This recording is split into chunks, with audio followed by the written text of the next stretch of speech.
dans la manifestation, nous, parmi les raisons de manifester, on disait on est quand même un gouvernement qui prévoit de dépenser 413 milliards pour la guerre, qui rentre dans une économie de guerre avec un ministre qui dit on a augmenté la fabrication des armes, etc. Ça, c'est quelque chose qu'on tient à souligner parce que c'est soit on choisit la guerre, soit on choisit la paix, soit on choisit la vie, soit on choisit la mort. Et là, vraiment, on a un gouvernement qui est prêt à faire mourir des centaines de milliers de gens pour ses objectifs. Et, euh, et donc, il s'aligne derrière les États-Unis, derrière l'OTAN.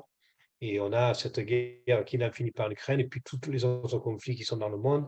Alors demain, à Séoul, on a la quatrième rencontre qui va démarrer là, ces jours-ci de la plateforme mondiale anti-impérialiste, où il y a présent sur place, il y aura plus de 40 pays.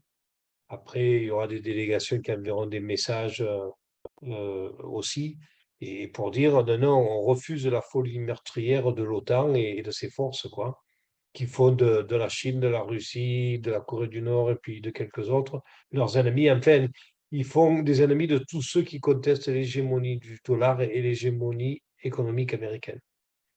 Donc, nous, l'ANC, on aura une délégation qui sera présente. Et alors, c'est presque, on pourrait croire que c'est un gag, mais ce serait un très triste gag.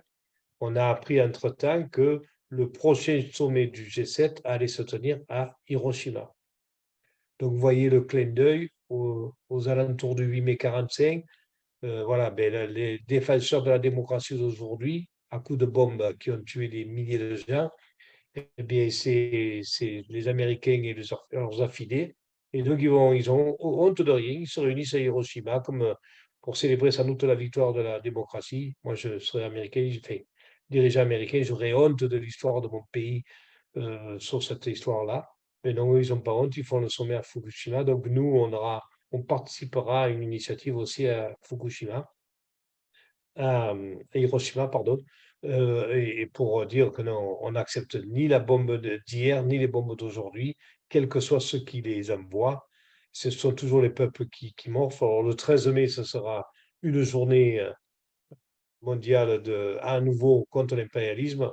Pour la France, ça, évidemment, ça coïncide pour nous aussi avec la journée de la commémoration de la Nakba. Euh, voilà, donc on va en même temps célébrer et commémorer la Nakba, lutter avec les Palestiniens qui luttent contre l'impérialisme israélien, qui est le bras armé des États-Unis au Moyen-Orient, et en même temps dire de partout dans le monde non à l'impérialisme d'aujourd'hui, quel que soit le pays où il se manifeste.